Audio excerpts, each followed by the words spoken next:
You are listening to Photocast, a podcast by Lloyd Wiliams and Phil Warren.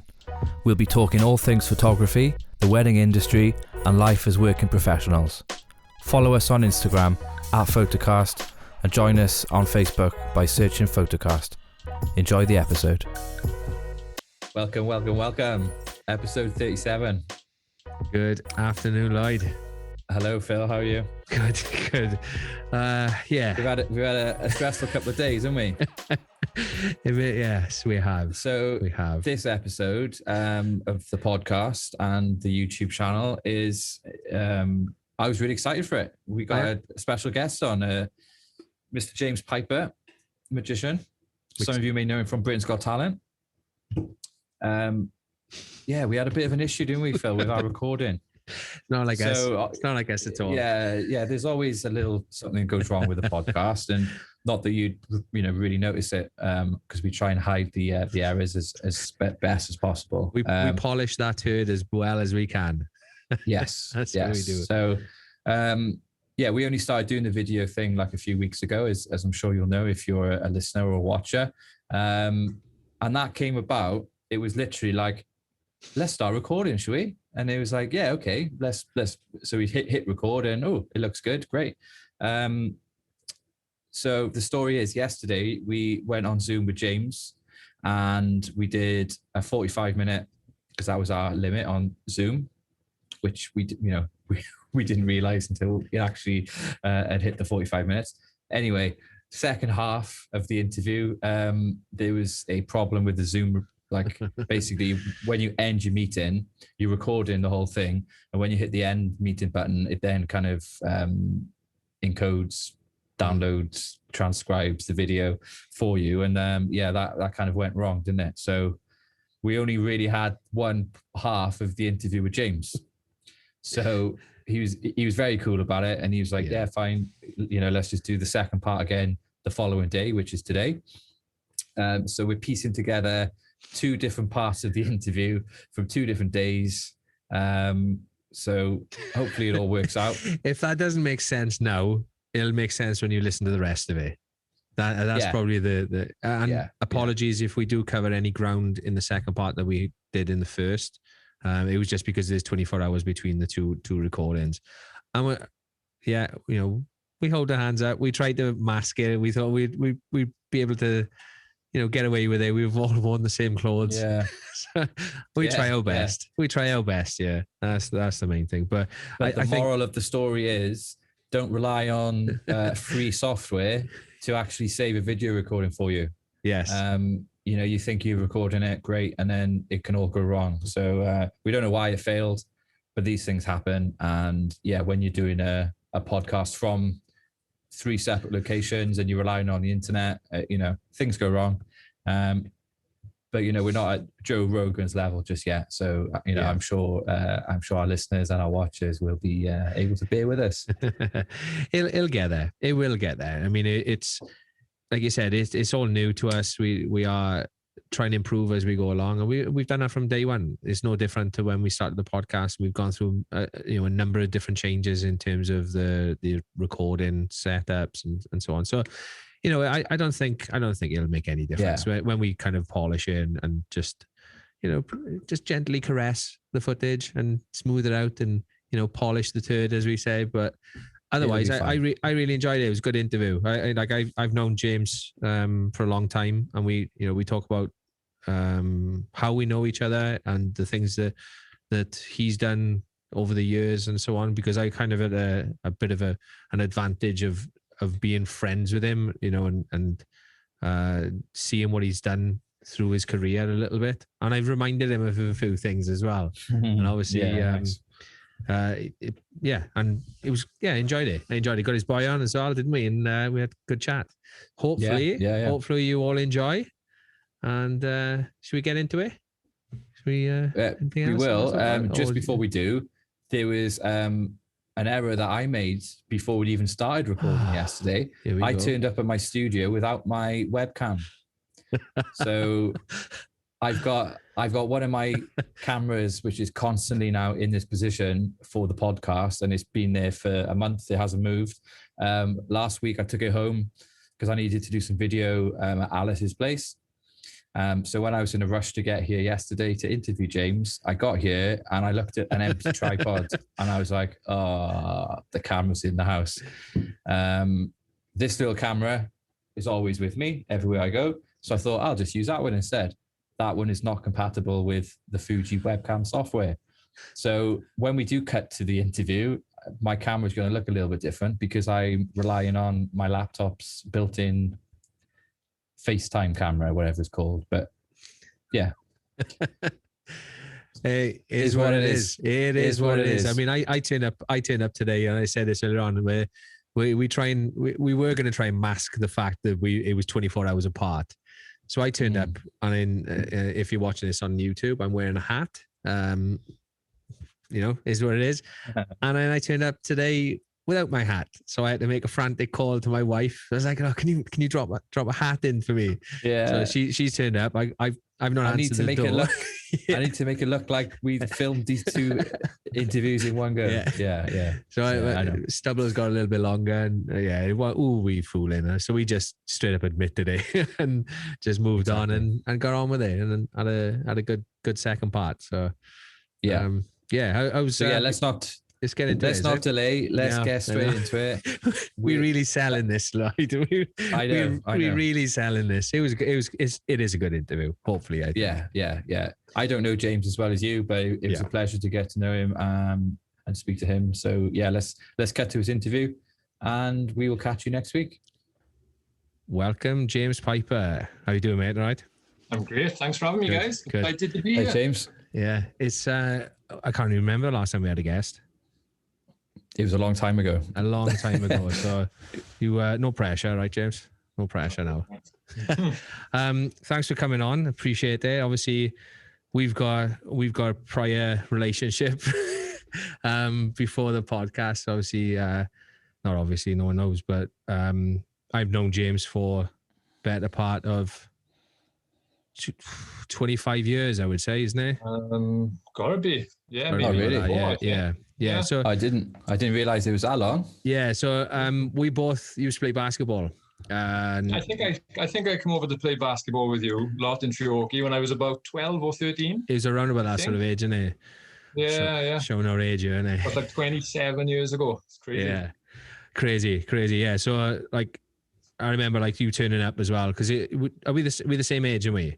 40 this year. Yeah, that's right. So obviously we were in the same sort of age group and stuff, and it's fair to say, James, you were pretty obsessed when you, like myself, with basketball at that time. Yeah. Victoria, doesn't it? Yeah, and I think we're quite similar in that regards, in terms of I would say we probably got a bit of an obsessive personality in terms of when you get into something, that's all you pretty much do. Is it fit? 100%, it's all or nothing. Yeah. And I remember when I first got into basketball, I used to get up early before school in the summer and go up to the park and shoot 100 free throws before school. Go home, have a shower, school clothes on, and then go to school. Is it? Class. So do you think that's kind of translated all the way through everything you've done going forward then? Obviously basketball being one, but so from after that, I knew you went into you explained where you went after kind of stopping playing basketball, which is probably 18, 19. Is that when you kind of stopped playing a little bit? Probably a bit before that, I'd say. Probably about 17, 18. Grew too much. Playing darts, believe it or not. Playing darts, Playing darts. Got completely obsessed with darts. And I played for Wales a couple of times in darts, travelled around Europe and things. And, really? Start. How did you pick that up? Just down the pub, was it? Well, my father's always played darts, always had a dartboard in the house. So I'd always have a little throw of darts on the landing. And as soon as I got old enough to go to the pub, went to the pub, couple of pints, game of pool, game of darts, and I just turned out to be really good at darts. So and when you're good at something, you just want to kind of pursue it a little bit more then, don't you? Of course, yeah. But not always how many darts you did. How many darts did you have in the plasterboard at that age? Or did they hit the board every time? Well, no, it was all holes around my landing. So that how long did you play that dart for then? How long were you playing darts? I played darts for Wales when I was 15 first in Bulgaria. And to be honest, I've been playing off and on darts all my life. I'm back into it at the moment. In lockdown, I've been playing a lot of darts. We're probably drinking a little bit too much as well, because beer and darts go hand in hand, don't they? I think you get worse as the more drink you have. Or do you get better? Your arm loosens up when you're playing darts. There's a limit. Like, Do you get any boy involved in that? Joseph really enjoys darts. Joseph really loves it, but Dylan doesn't like it. So something to do with them in lockdown, isn't it? Yeah. So then after darts, then when did the magic thing appear? Then what is that? Yeah, it was about 18 years. Is that the next thing, or did you do anything else? Like, what was the next thing you got obsessed with? Loads of little things, isn't it? But I got into magic when I was 18. I was sat in a pub, and my friend. All great stories start with that, don't they? You're having a pub. I was going to say, there's a theme, yeah. My friend actually lived in a pub, so I spent a lot of time. The new pub in Ferndale, do you know that? Right, yeah. On the main road. I know. And Kerry Davis, Puppy, his nickname was. He's dead now, which is really, really sad. But he showed me a card trick, and it just completely blew my mind. And it was like the simplest thing. And I went home, and that night I remember just not being able to sleep thinking about it. How did he do that? That was just crazy. And I still remember that sense of wonder that he did with a little deck of cards. And it was around the time that David Blaine was starting to become big. He had his first TV special. So David Blaine was just blowing. I used to watch a lot of David Blaine. Yeah, he revolutionized. I can't remember what age I would have been. I'm a bit younger than you guys. But yeah, I remember as a teenager being obsessed with David Blaine and Chris Angel. Obviously, he was a bit different. Chris Angel in Las Vegas. He's got more of a stage show. Chris Angel, isn't he? I think what David Blaine did for magic was, up until that point, magic was always performed in a theatre for people and things like that. And it was always pretty much focused. The camera was pointed at the performer. Kind of look how good I am. But what David Blaine did was he turned the camera around and he captured the people's reactions. And I just think that played really well. Like you would just it was just really raw. There was no music or anything. It was just in the streets of New York and, borrowing objects off people who were not expecting it. So it was a real environment. And I think that's what attracted me to it. It's kind of, and it stayed with me ever since. He actually inspired me as well. I bought one of his gimmick coins. Well, actually, I bought two. Yeah. It was the one where you could put a cigarette through the middle of a coin. Yeah, brilliant. Yeah. So I used to take that out with me on nights out. Did you spend it? Yeah, I did. Yeah. Yeah, that's always the case. You pay 30 quid for a coin and then spend it. I spent it, and then I realized afterwards, like I was always really careful to make sure I put it in a different pocket to the rest of my change. But yeah, as you know, the more you have to drink, the looser your brain gets. And I realized that I spent my magic pound coin, and I had to go and ask the girl on the bar to look through the till for it, and she just didn't get it. And yeah, that was the end of my short magic career. So it was David Blaine that inspired me on that one. I was quite a lot of people in the 90s, the late 90s. He burst onto the scene, didn't he? And nice magic. Yeah. So there was that one trick he used to do with the train that pulled up at the station, and your card you chose was on the other side of the glass. The window. Yeah. That was just one that always stuck in my brain. I was like, wow, that's amazing. Brilliant. Yeah, I figured out. What I love about David Blaine is what you see on TV is what you get. There's no camera tricks. There's no stooges. Like a lot of TV magic is clearly set up. And they haven't got actors, but they've got certain techniques as to, like, one of my rules for TV magic is if you can do it in real life, then you should do it, on TV. You shouldn't use any camera tricks or stooges or anything like that. And that's what I love about David Blaine. Like if you were there watching that filming happening, that's exactly what you would have seen at the time.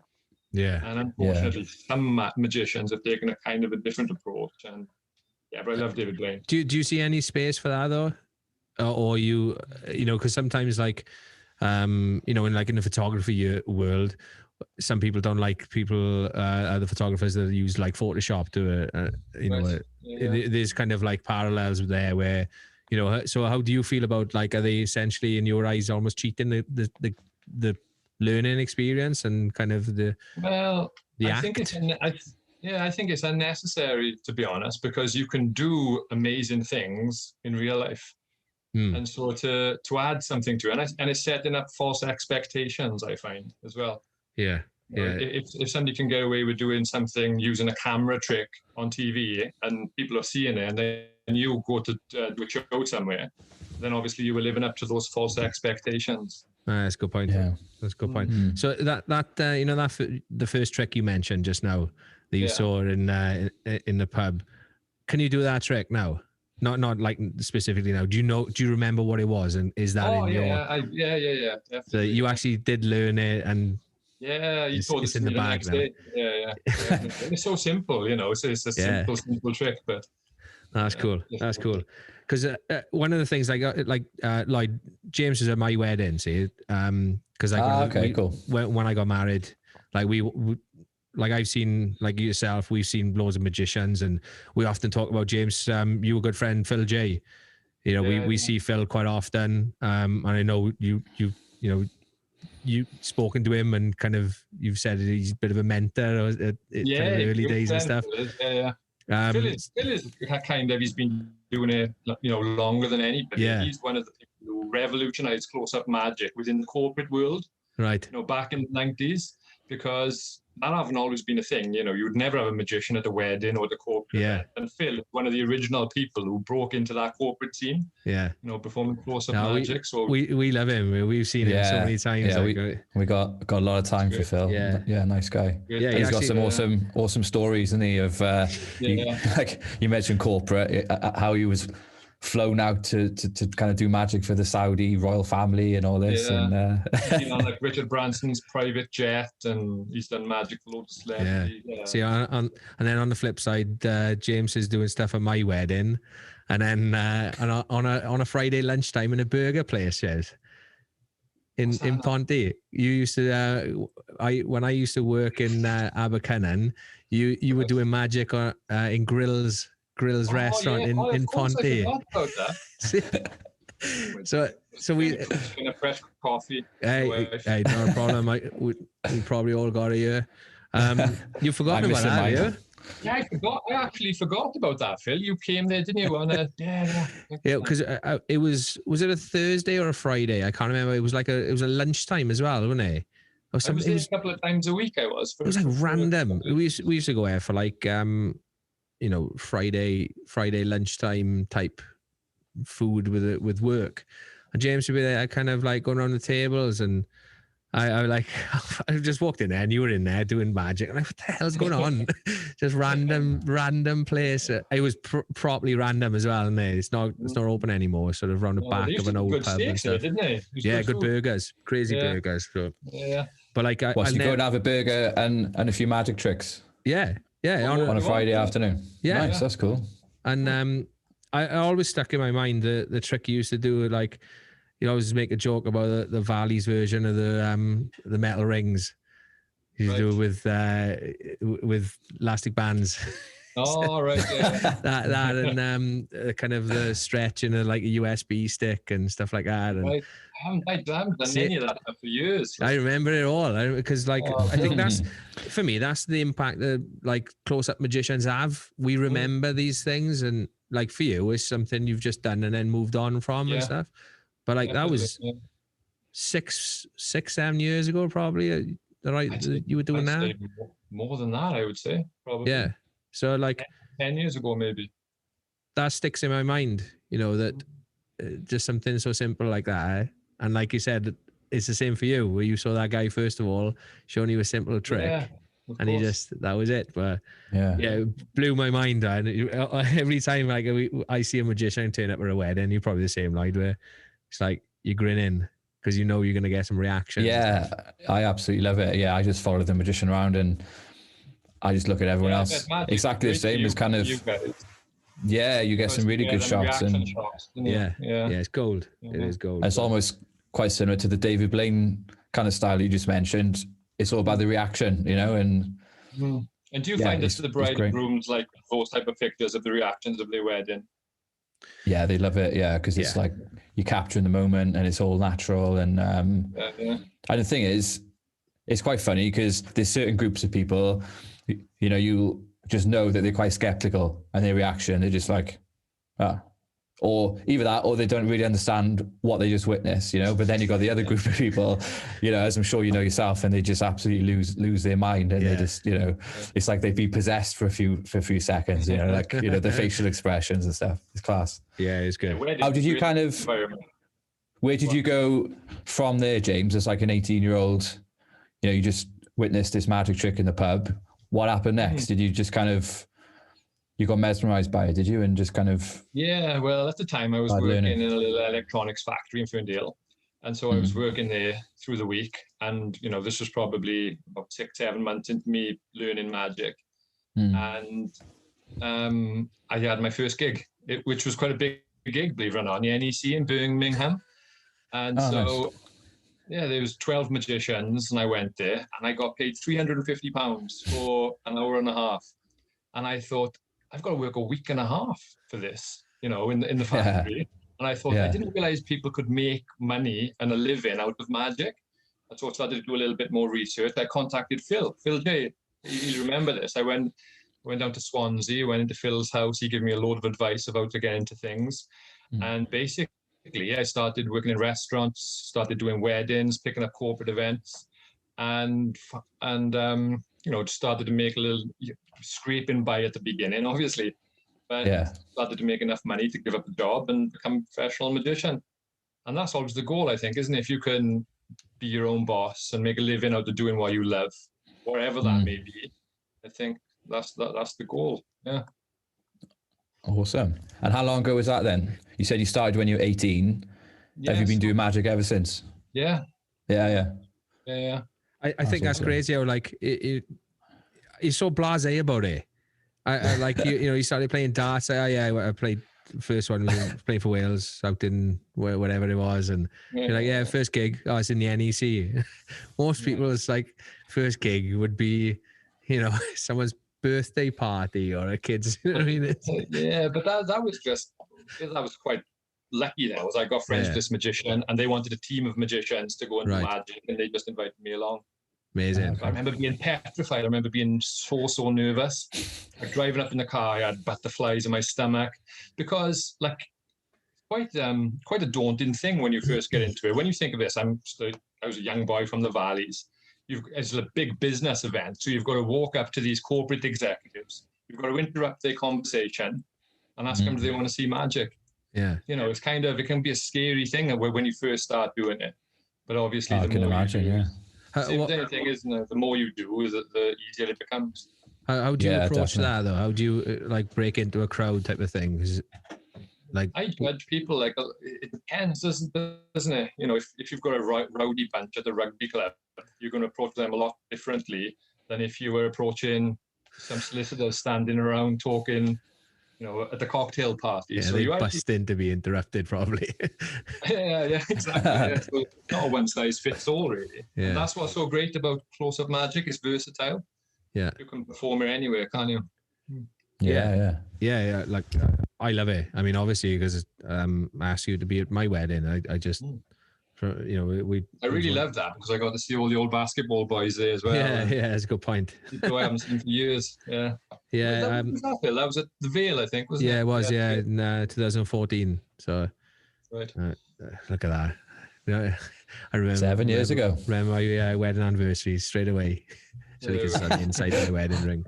But yeah. So in terms of like your business and stuff, I mean, we'll get into obviously, you know, probably one of the biggest things you've done, you know, apart from that NEC thing to start with in a minute. But like in terms of like before Britain's Got Talent and stuff, where did you see yourself going? Because I know like, you know, what we see on Britain's Got Talent is maybe a little bit different to what you would see from you at a wedding, for instance. Yeah.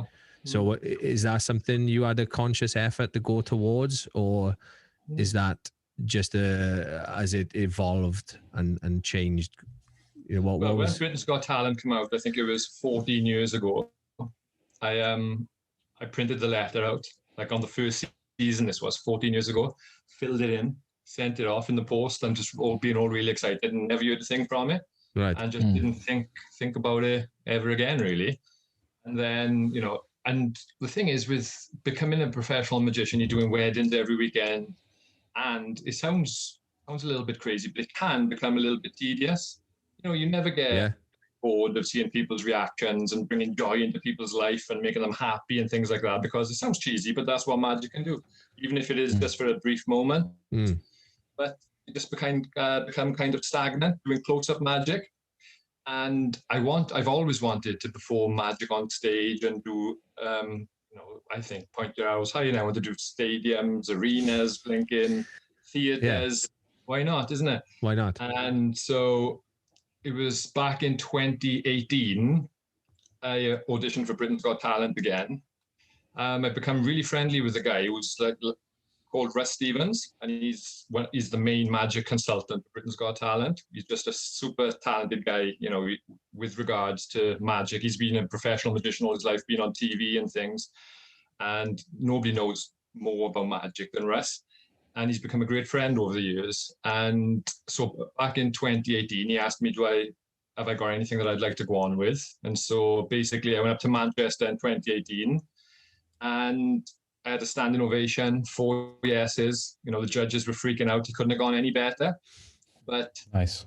I didn't get through to the semi-finals. I was actually, which are the live shows, but I was actually on the reserve list for the semi-finals. So I was going back and forth to London as though I was in there, and they didn't even end up showing it on TV.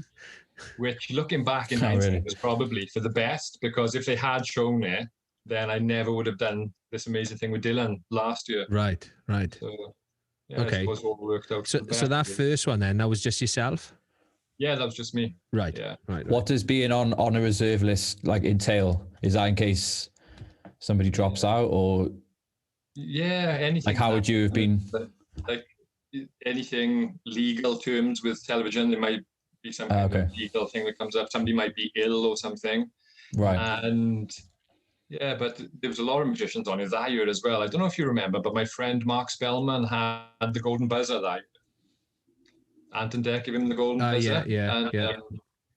And so he was the main magician for that year. He kind of took over the whole thing, which was such an amazing, powerful act. It was about his wife having cancer, and he did some magic with his little girl on screen and things like that. I remember that one. Yeah, so it's really, really good. And so I think no magician would have had a chance that year against that type of act anyway. Yeah. So did that give you a bit more of a fire then to get back then the following year? So definitely, yeah. So how did you get back? Is that through Russ then to say we'd like to come back with something different? Kind of, yeah. So the following year, I had this whole act put together. So this was 2019, and it's quite a really long process for Britain's Got Talent. You've got to, it's not just ringing them up and saying, "Can I come on?" And so there's this long process where you speak with researchers and you discuss your act, you discuss the music and things like this. And this act that I was going to do the year before last, 2019, it involved a lot of different music, and everything was great. They loved the act, and I was going to do it. I had a date to do it, and at really short notice, and they couldn't get copyright to use this particular music that I needed for my act on the show. And so I had the opportunity to change the music around a little bit, but it just lost so much. And so I just made the decision not to do it that year. Right. And so that was another year. And then that's a brave, bold decision then. I know, but then I suppose if you've written an act on specific music, I suppose you can't really and the act change it, can you? Was, the act really wouldn't have worked without that specific music. And so I decided not to do it that year, which was a big decision, really. But if you're going to do something like that, I think you want to give it your best. You don't want to leave any doubts to you. Like I would hate it to have gone on there and it had not gone well, and because it's quite a big thing going on Britain's Got Talent, because it's a great opportunity, but it can also ruin your career. Because can you imagine going on there and messing something up? Yeah, God. 10 million people watch that. The next day it's in the papers and things. Yeah, you're not going to get booked for even close-up gigs and weddings and things after that, then you. So it's bit of a risk going on there, really, as well. Yeah. As well as being I can't remember what year it was now, but I used to work with Paul Potts when I was like 18. I used to work in Carlton Warehouse with him. Yeah. I used to work in the Portalba shop with Paul, and I remember him. He never used to tell anyone that he was a singer. He kind of kept it low key, you know, that he was having opera lessons and stuff. And then he said, "I'm going on Britain's Got Talent." It could have been the first one, or maybe the second. I can't. But anyway, I went to the live show. I think it was the semi-final.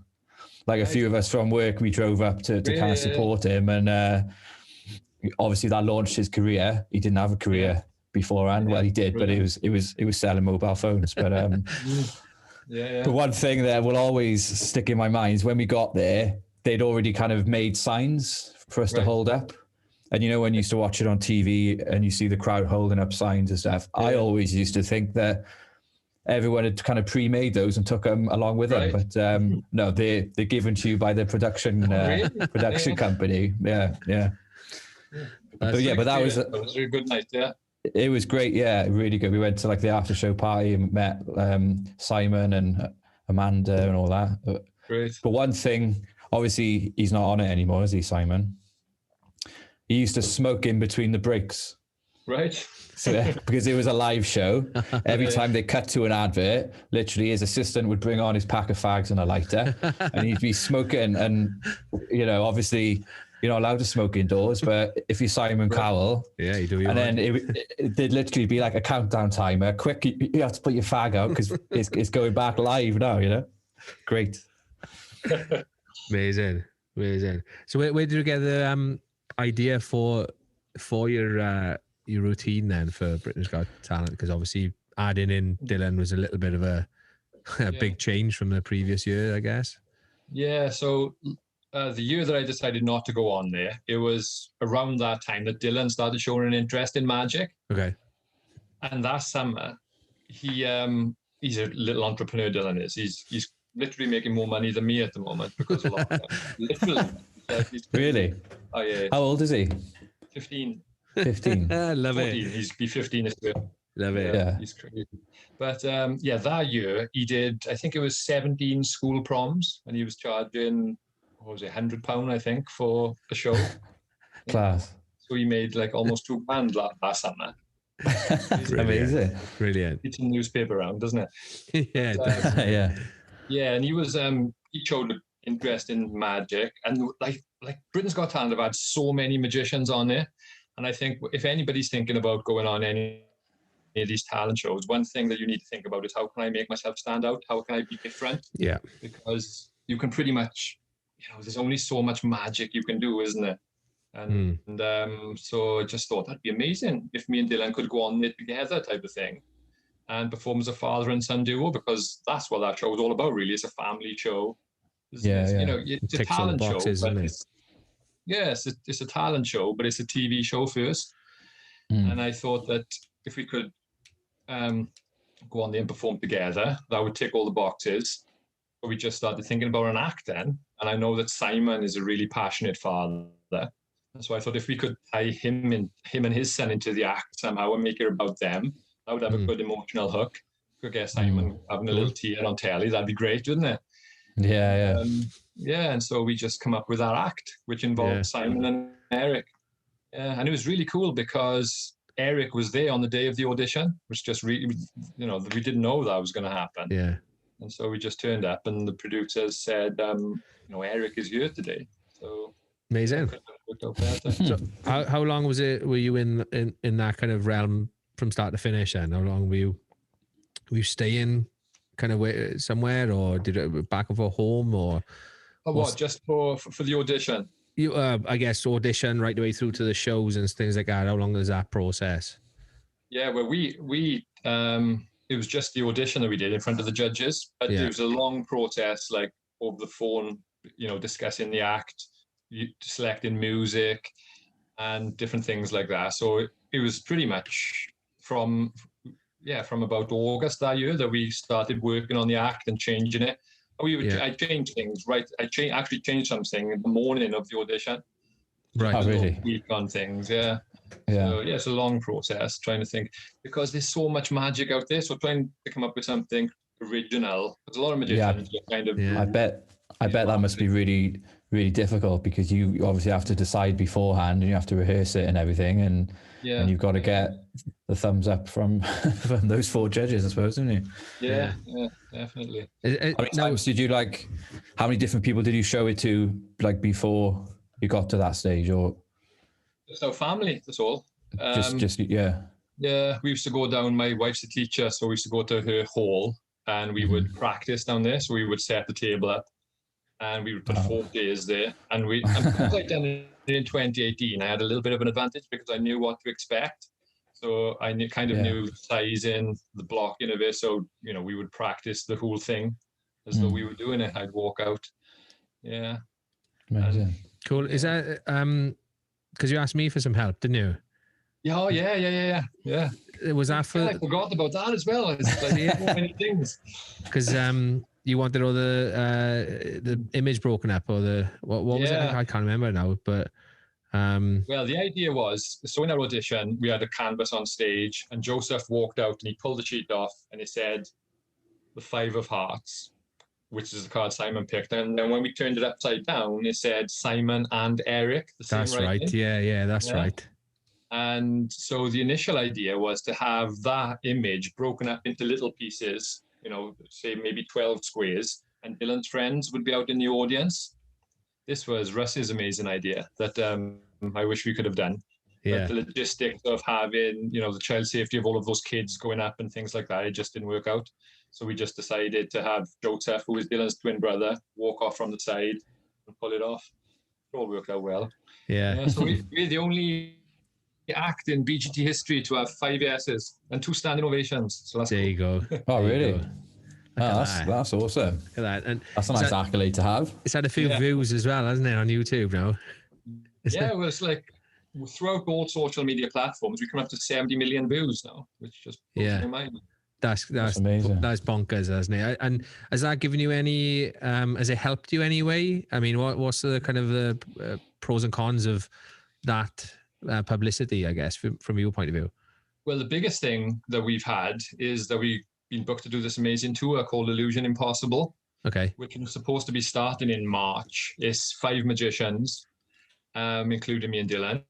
And it was supposed to be starting in March, but obviously because of COVID and things like that, now the theatre's not open. So we're hoping, I think it's been put back to September now. So that's a really good thing. Cool. Because I was getting a little bit not fed up, but I wanted a new challenge other than close-up magic. So I think going on Britain's Got Talent, one of the best things that could have come out of it for us is to get a tour with an amazing show. Yeah, that's awesome. It's just a bad time for it, really, isn't it? Yeah, it's pretty rubbish. And they've got really big plans for next year. So next year we're going to be touring Europe. We're going to be doing Singapore and Dubai as well. Okay. So, amazing. How does that come about then? Were you scouted by somebody, or was that like a direct result of working with the producers on the show? No, it's nothing to do with, well, obviously the people who booked me to go on this tour saw us on Britain's Got Talent. Yeah. They had nothing to do with Britain's Got Talent, and they just called me up and explained what they had in mind and asked if we want to be part of the show. Yeah. That's amazing. That's cool. So we're currently working on our act for that at the moment, which is keeping us busy. Yeah. Cool. Yeah. So I guess is that like a new thing where you'd have a group of magicians touring together? There's been shows like it before, definitely. Yeah, there's been shows like it before, but obviously we're trying to make this as unique as we can, as different as we can. And the 5 of us, there's a good variety of performers there as well. So, yeah. Awesome. Nice. That's going to be cool. In typical fashion, we spoke about this before the podcast. We've had a few issues with the podcast and recording. We've been pretty good with the video, I got to be honest, Lloyd. But yeah, true. We completely forgot that Zoom has a limit when it's more than 2 people. So the eagle-eyed viewers on YouTube might notice that there might be a little bit of extra growth on my beard, but we're all wearing the same clothes, so we are pretending like it is like it's seamless. So is what it is. It doesn't matter, but we'll get back into it anyway. So taking the tour in in mind now. Are you going to take like the Britain's Got Talent audition or the act you're going to be using? Is that going to form part of the tour? Is that what you're thinking? I don't know. Is there something else you're going to be bringing as well? I think a lot of people who are going to book tickets to come and see us would have obviously seen us on Britain's Got Talent. And like, even though, you know, that it was an amazing experience and things, I don't always like to dwell on things that we've done in the past. Okay. So we've been on Britain's Got Talent, we've done that, and, you know, that'll always be with us. But I would just like to kind of leave that where it is now and concentrate on different things. So there's an aspect.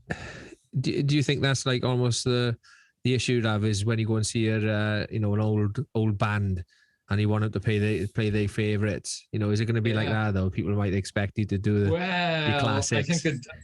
I think the diehard fans will love that, because I'm a massive Bob Dylan fan, for example. Okay. Yeah. And every time he comes to this country, I go and see him. I've been to see him like 20, 25 times, something like that. I've lost count.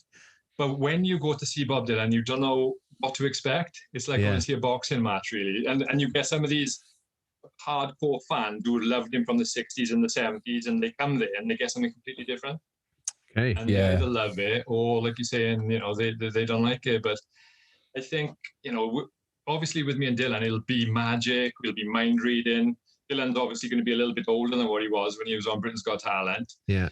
And so our goal, whenever we are creating magic, is to just give people an amazing, memorable experience. But you know, we won't be doing exactly the same tricks as we did on Britain's Got Talent, because people have already seen those, haven't they? Yeah, that's nice to hear. And like, you progressing and stuff. Like I mentioned, my friend Paul Potts was on there, and I know for about 5 years after he won, he was singing the same song over and over again. And that would drive me nuts as well. You know. I think it was just a good song, to be fair, but you know, I know what you mean about wanting to move on, and we've talked about it before. Explore different avenues, you know. They're taking the same photograph all the time, innit? You know, you try at some point. I think it's important for your own creativity as well, isn't it? Just to keep it interesting and engaging for yourself as well. But I think that also shows your dedication to it as well. The fact that it's easy just to rock up and do the same thing over and over and just like almost do it as a cash grab and then just move on. The fact that you do want to, you know, improve and change and add and this, that kind of says a lot about like you as a person as well. The fact that, you know, it's easy off the back of, you know, celebrity kind of status to a point, you know. I couldn't get hold of you on Messenger, but that's, you know, we won't talk about that again. But I suppose, you know, we've seen it before where people have almost like a one-trick pony, and they will do it and they'll just beat that dead horse, you know, until the money stops coming in. But yeah, there's no way I can see you doing that, to be honest. I think you don't seem that type of person. No, definitely not. It's just that's one of the problems I find with close-up magic, is you can fall into the trap of just doing the same tricks on the same people over and over again, which is fine from a business standpoint because you're seeing new people all the time. So you're not showing the same people the same tricks. But for me, mentally and, you know, creatively, it's like I just need to be doing new things all the time. So do you? What's the plan for the tour? You got how many dates you got booked in at the moment? Well, it's coming up to 40 this year, which sounds crazy given this situation that we're in. But the tour was supposed to start in March, but it's been put back to September now. Right. So fingers crossed that. So it's going to be really busy from September till December. Yeah. And the managers of the tour are working on dates next year for Europe and even Singapore and Dubai for next year. Amazing. So it's going to be a really busy year next year. So just hope that, you know, we can get this COVID thing out of our way. We can get on with it. Yeah. Do you feel like you mentioned COVID then? Do you feel like that sort of cheated you out of the experience a little bit? Because obviously there is a bit of a downtime. Some people with, you know, off the back of talent, the shows, they want to roll into the next thing quickly and, you know, take advantage of that kind of, you know, fame that it brings along. Yeah, definitely. Like I've spoke to lots of magicians who have done well on Britain's Got Talent in the past. And obviously the week after, the months after, that's because going into Christmas that year, they've been really busy, you know, doing some really high-end gigs for celebrities and things, celebrity parties, stuff. But of course, all that didn't happen this year. But I don't feel too disappointed, to be honest, because we've got this tour. And even though it's not completely certain about what's going to happen with it, it is definitely going to happen. Yeah. So that's something that we can look forward to in the future now. And we Cool. would never be on this tour if it wasn't for Britain's Got Talent. Yeah. So, Yeah. You, How is that tour being kind of pieced together? Was it anyone involved with the show, or was it like an external agency, or No, how did it come about? It's nothing to do with the show. It's just with Britain's Got Talent. It's just these guys. It's a theatre company, and they wanted to put on a magic show. That's why they contacted magicians, and they contacted me and Dylan and asked us, do we want to be part of it? And there's another magician from Britain's Got Talent who finished runner-up in 2016 or 15, I think, Jamie Raven. Okay. Seeing Jamie Raven on there. He was amazing. I know the name. Yeah. Yeah, so he's part of the tour as well. How many other magicians are on it? Did you say there's four? Five of us, five acts altogether. Yeah. Are they do? I think that's a really cool concept though, to have like more than one magician on tour together. I can't really say that I've seen any live magic, as a show. Obviously, I've seen it at weddings and events and stuff. Apart from Darren Brown, but I guess he doesn't class as a magician, is he? What's your take on Darren Brown? I've seen him loads of times in Cardiff, but it's always just been him. There's not been a warm-up act or anything. No. It's just you're going to see Darren Brown, So I think... And I think he's such a big name, he can afford to do that, can't he? Like he sells out stage, theaters all over the place because he's been on TV for the last 20 years. He's got such a big following. I think, if me and Dylan were maybe at this moment in time trying to do this tour on our own, maybe we wouldn't have such a good time selling tickets. But I think, like you said, the variety of all the magicians together, I think it's going to bring people in, hopefully. Yeah. Yeah. Cool. Yeah. I think that's really cool. You mentioned Dylan a few times. Is he close by? Yes, do you want to have a chat with him? Let's bring him on. I'll see if he'll come on now. Yeah. Good. I love that. Get off. Come on, Dad. I'm playing Fortnite. Yeah. He's off. He's gonna have to pause his game and come in and yeah. Hello. What's going on? All right. How are you doing? Hey. Good. Hi, thanks. Dylan. How's things? You all right? Yeah, good. Thanks. How's everything changed for you, I guess, since being on TV? It's been a bit mad because since the finals, normally I'd be back in school and everything, but I've been to school like once. Once. Yeah. So I've been this last year because of BGT and COVID. I haven't been in school much at all.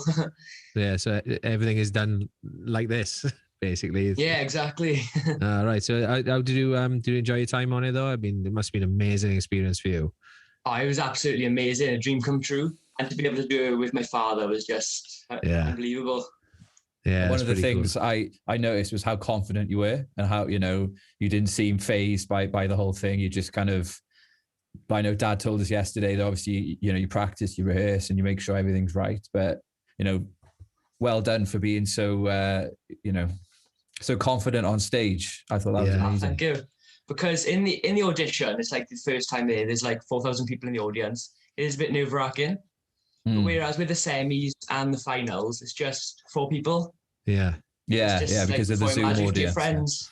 Yeah, but it's a bit different feeling doing it in front of TV screens, basically, versus people. So, exactly. Up until that point, what's the biggest crowd you'd ever sort of performed in front of? Well, we've been doing magic like before that for about a year, I think. Yeah. And the biggest one was about 200 people in a local theatre. Okay. 800 people. 800 people. 800.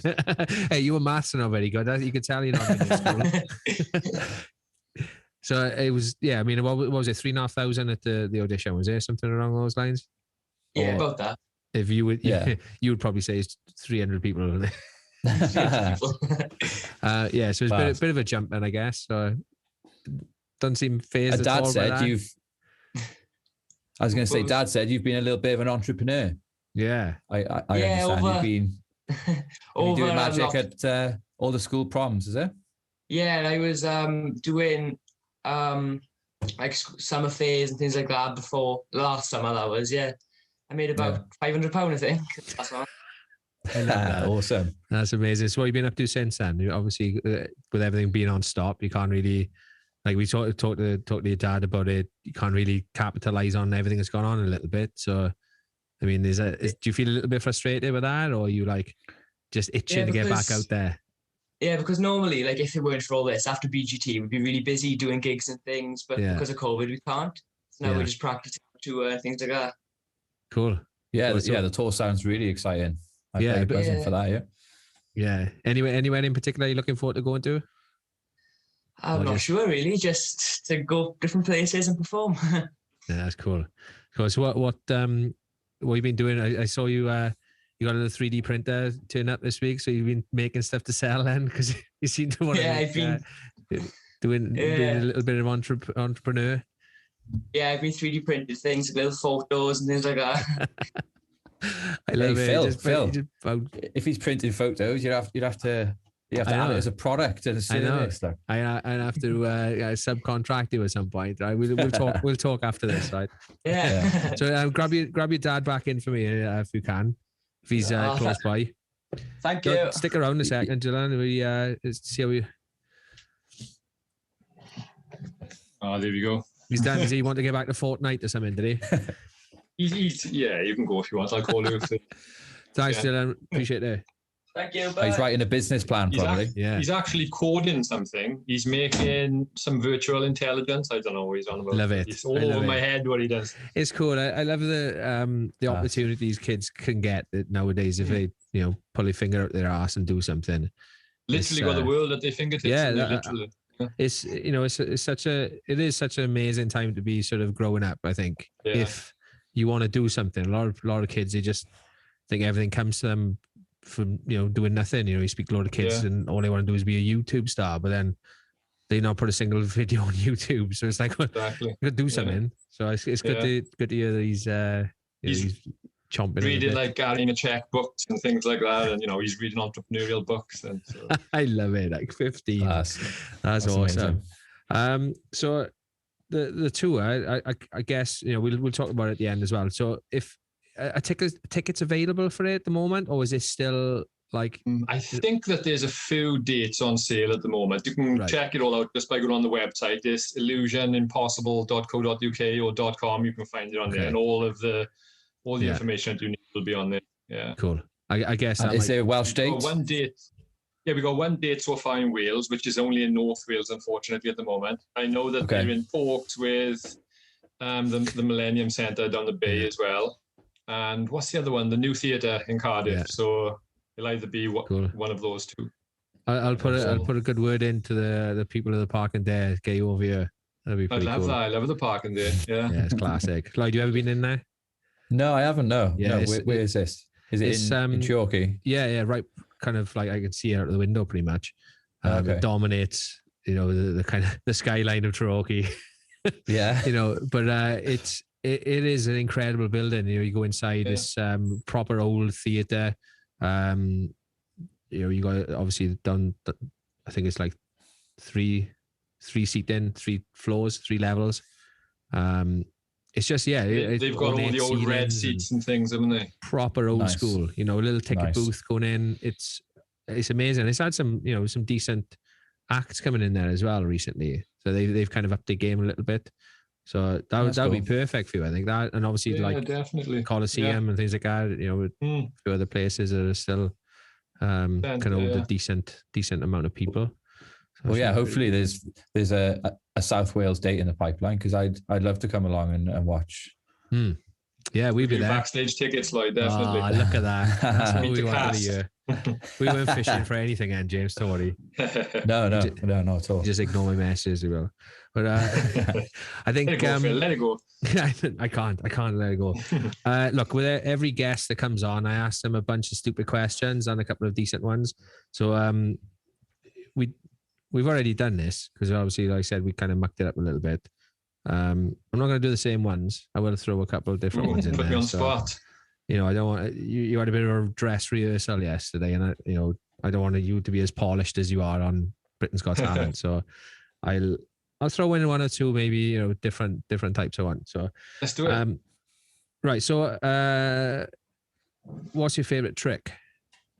Oh, my favorite trick is something called the lottery trick, where basically at the beginning of my show, I give somebody my wallet, and then I throw a balloon out into the audience, or a ball or something, and whoever catches it stands up, and they name a number between 1 and 59, any number that they like. They throw it to somebody else. They stand up. They name a number from 1 to 59. We do this with 6 people. Then ask that person to open up the wallet and go into the zipper compartment, and inside is a lottery ticket, a printed lottery ticket, and that lottery ticket is exactly the same as the numbers that those people called out. Awesome. So I usually use that to open my show, because it's like, there's a lot of people involved, and you can literally hear gasps, which is amazing. What I'm always looking for when I perform magic. Is that something you could translate into a show? Something along those lines? Yeah, definitely. Yeah. Throw something at the audience. Yeah. I guess you could do it. Look, I'm giving you ideas now. Okay. But what's nice about that as well is it's such a small thing, but it can play big. You could do that in a packed theater. Yeah. Because it's using different parts of the audience. Yeah. And it's easy to understand. So yes, this is a perfect trick, I think.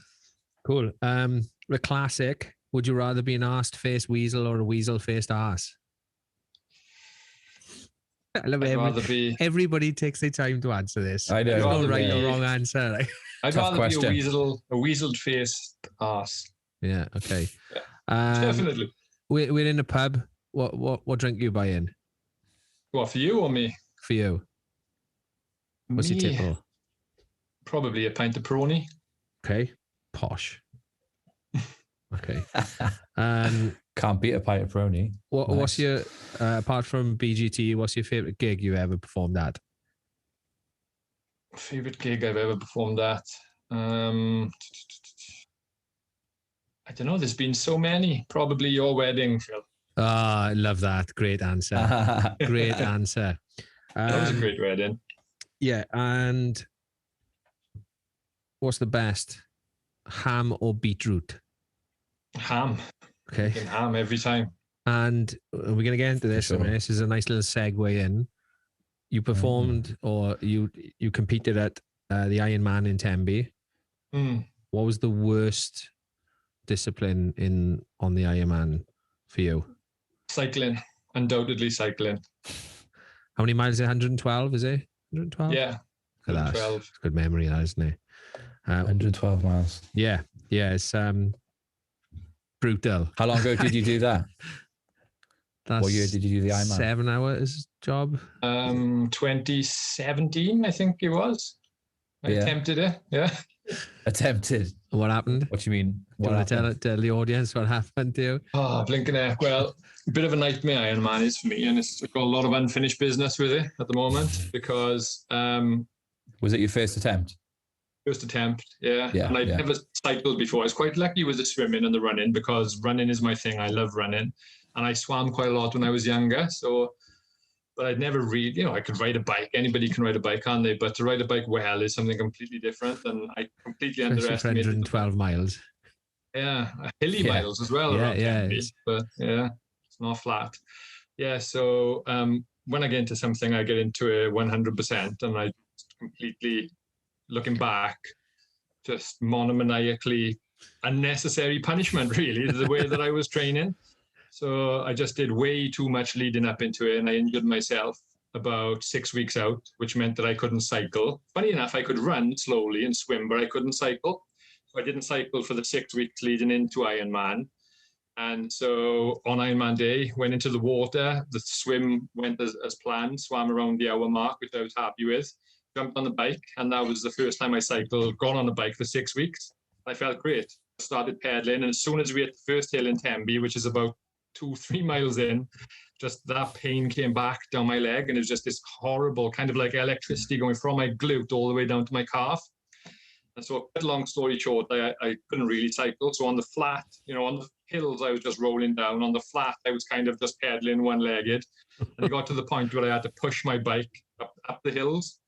And that's just a horrible thing to have to do for 112 miles, especially, and it was the worst, and it was the worst weather they'd ever had in Tembe as well, so it was belting down with rain and stuff. Oh, no way. Yeah, and just coming down into Tembe then, it was like 110 miles, so just 2 miles rolling down into Tembe, doing about 35 miles an hour, and a bike pulled out in front of me, so I clipped his wheel and crashed my bike as well, just to top it all. Oh, no way. So what then a you shame. Transition into the run. And you were 2 miles away from... Yeah, so I just Not the rode end, back is it? down into Tenby. Into the run. Is it then the run next, then? Yeah. which is a So there marathon, isn't it? A 35 mile an hour marathon after crash that. sounds pretty hectic. Yeah, there was like paramedics around me saying, "Oh, you shouldn't carry on," and this and that. And I just thought, no, it's such a. And looking back, I definitely shouldn't have carried on. But it's such a big thing because your family are there. They've rented a caravan. It's like the guy from Monty Python, and he cut his arm off. It's come on, it's only a scratch. It's only a scratch. Lose the other arm. It's come on, I stuck on my legs.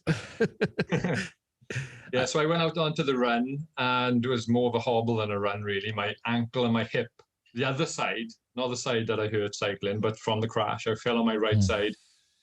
Just agony, really. And so I just kind of walk, run, shuffle, and I got to 18 miles. So, and it's really close. It's almost to the end. So Yeah. But Fair play. I just got to the point where I bent over, put my hands on my knees. I remember this vividly. And it was the strangest feeling because I just couldn't move. I couldn't take my hands off my knees. I couldn't straighten up. I think it was just my body saying, that's enough. That's it. Enough's enough. Yeah. And at that time, exactly, an ambulance was driving past. And the next thing I remember, I was in the ambulance. And So then I was in the medical tent. And obviously, I was out a really long time, a lot longer than what I expected because of all the injuries and stupidity. And I was in the medical tent, and Becca, my wife, and Dylan and Joseph walked in. And the first thing Joseph said to me, he said, "Dad, where have you been?" He said, "My legs are flipping killing me. I've been waiting for you all day." No sympathy at all. He just wasn't happy, because he had to hang around all day. But definitely some unfinished business with Ironman. Yeah. So you booked in this year to do it, or yeah, I'm booked in this year to do it, but I don't really think it's going to go ahead because of COVID and because of the tour and stuff like that. And I haven't really been training. I wouldn't be able to do it this year anyway. So right. So it might be another year or two before you actually, just get rid of those. It sounds like you're going to be determined to go back and finish it off, though. Yeah. Yeah, and it's hard to put a date on it really because of the tour next year. We're obviously going to be traveling a lot, and it's an all-encompassing thing, Ironman is, because of the 3 disciplines. Yeah, you've got to swim, you've got to bike, you've got to run. You're talking, at least 15 hours a week training, and it's just hard to fit that in on top of other things. And if I'm going to do it again, I don't want to do it half-heartedly. I'd want to have a year where that's all I focus on. Yeah. Wow. Nice. Wow. Good luck with it. I hope it comes around to something for you, because you deserve a bit of luck with that one, I think.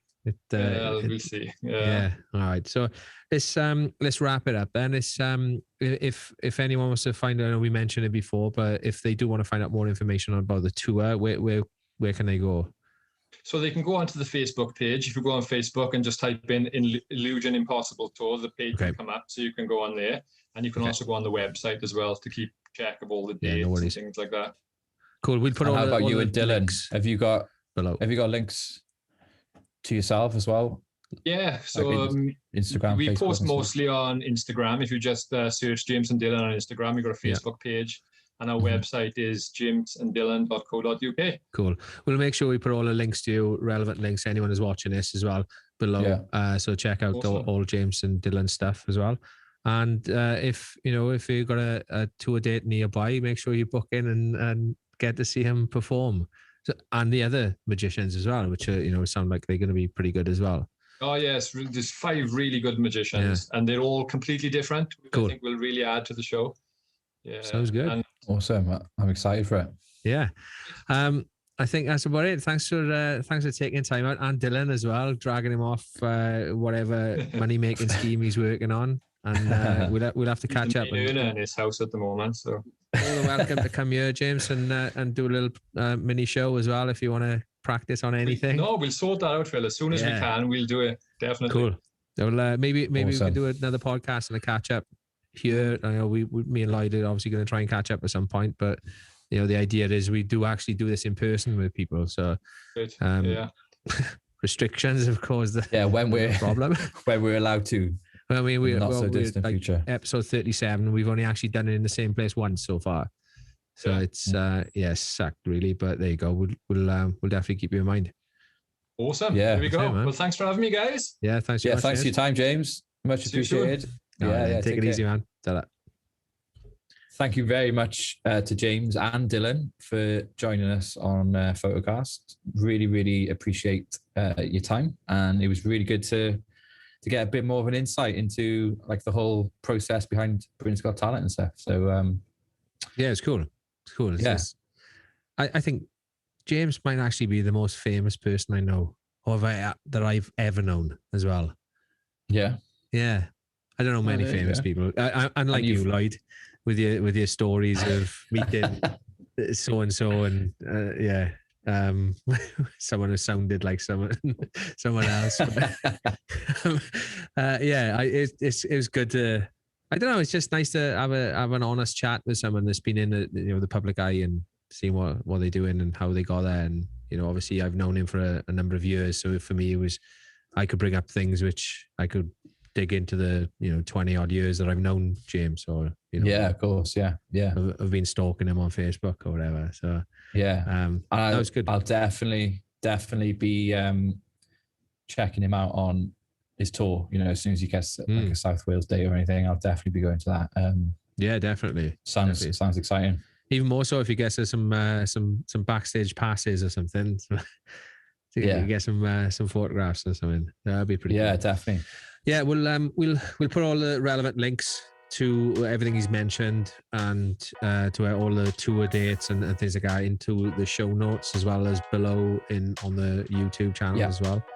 And if you did see anything, of our day gap between the two halves, then drop a comment down below or send us a message on Facebook and stuff.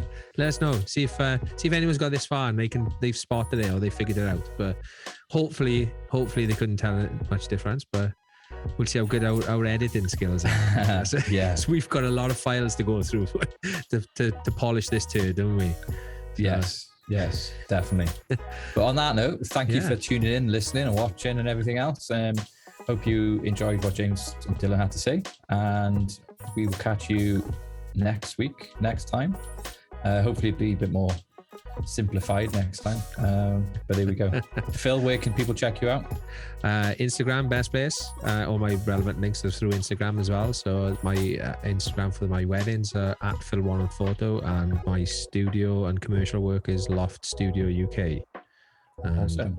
I'm at L Wiliams Photo on Instagram, and if you click the link in my bio, it'll take you everywhere you need to go. Cool. Awesome. Happy days. Thanks for listening, guys, and we'll catch you next time. Stay safe. Cheers. Bye-bye.